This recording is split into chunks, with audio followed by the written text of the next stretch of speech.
हम सब जानते हैं कि भारत विविधता में एकता का देश है, जहां विभिन्न धर्मों के लोग एक साथ मिलजुल कर रहते हैं। किसी भी राष्ट्रीय उत्सव का मतलब होता है ऐसा उत्सव जिसे पूरा देश एक साथ मनाता है। आज हम स्वतंत्रता दिवस से जुड़ी कुछ दिलचस्प और रोचक तथ्यों के बारे में बात करेंगे। क्या आप जानते हैं कि 7 अगस्त 1906 को कलकत्ता के पारसी बागान स्क्वायर में पहली बार राष्ट्रीय ध्वज को फहराया गया था। ध्वज लाल, पीला और हरे रंग के 36 धारियों से बना था, जिसके ऊपर लाल पट्टी जिसमें 8 सफेद कमल एक पंक्ति में उतार दिए गए थे। हरी पट्टी के बाएं तरफ एक सफेद सूरज, दाहिनी तरफ अर्धचंद्र और स्टार बना हुआ था। सबसे अनोखी बात यह है कि 15 अगस्त 1947 को जब भारत को स्वतंत्रता मिली थी, तब भारत का कोई भी राष्ट्रगान नहीं था।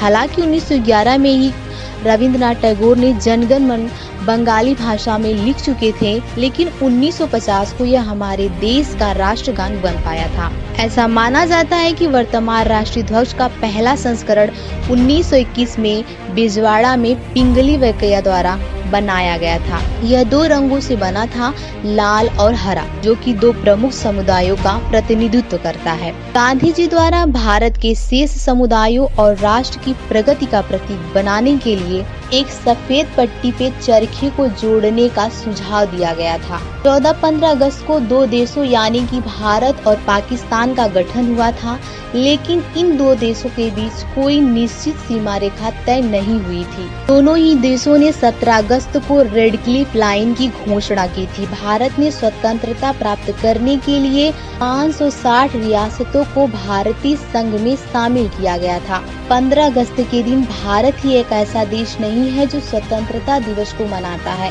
बल्कि भारत के अलावा 5 ऐसे दूसरे देश भी हैं जो इस दिन को स्वतंत्रता दिवस के रूप में मनाते हैं, जिसमें से दक्षिण Korea, Uttar Korea, Bahrain, Republic of Congo और लिechtenstein जैसे देश 15 अगस्त को स्वतंत्रता दिवस के रूप में मनाते हैं। जैसा कि हम सभी जानते हैं कि भारत के वर्तमान प्रधानमंत्री हर स्वतंत्रता दिवस पर झंडा फहराते हैं, लेकिन 15 अगस्त 1947 को ऐसा नहीं हुआ था, क्योंकि लोकसभा सचिवालय के एक शोध पत्र के मुताबिक नेहरू जी ने 16 अगस्त 1947 को लाल किले से झंडा फहराया था। पहले स्वतंत्रता दिवस 15 अगस्त को नहीं बल्कि 26 जनवरी को स्वतंत्रता दिवस के रूप में मनाया जाता था। 15 अगस्त 1947 को एक बार पूर्ण स्वतंत्रता की घोषणा हो जाने के बाद 26 जनवरी को सर्वसम्मति से स्वतंत्रता दिवस के रूप में तय किया गया था। उसके बाद से ही हर साल 26 जनवरी को भारत में स्वतंत्रता दिवस के रूप में मनाया जाता था। 1930 से 1946 तक यह दिवस हर साल कांग्रेस सदस्यों, स्वतंत्रता सेनानियों और यहाँ तक कि आम आदमी द्वारा मनाया जाता था। 15 अगस्त को भारतीय स्वतंत्रता दिवस को अंतिम रूप दिए जाने के बाद कांग्रेस ने 26 जनवरी को गणतंत्र दिवस के रूप में मनाने का फैसला किया। भारतीय स्वतंत्रता के बारे में सबसे रोचक तथ्य यह है कि भारत की स्वतंत्रता के बाद पुर्तगाल ने अपने संविधान में संशोधन किया और गोवा को एक पुर्तगाल राज्य के रूप में घोषित किया। भारतीय सैनिकों ने 19 दिसंबर 1961 को पर हमला किया और इसे भारत में मिला दिया था।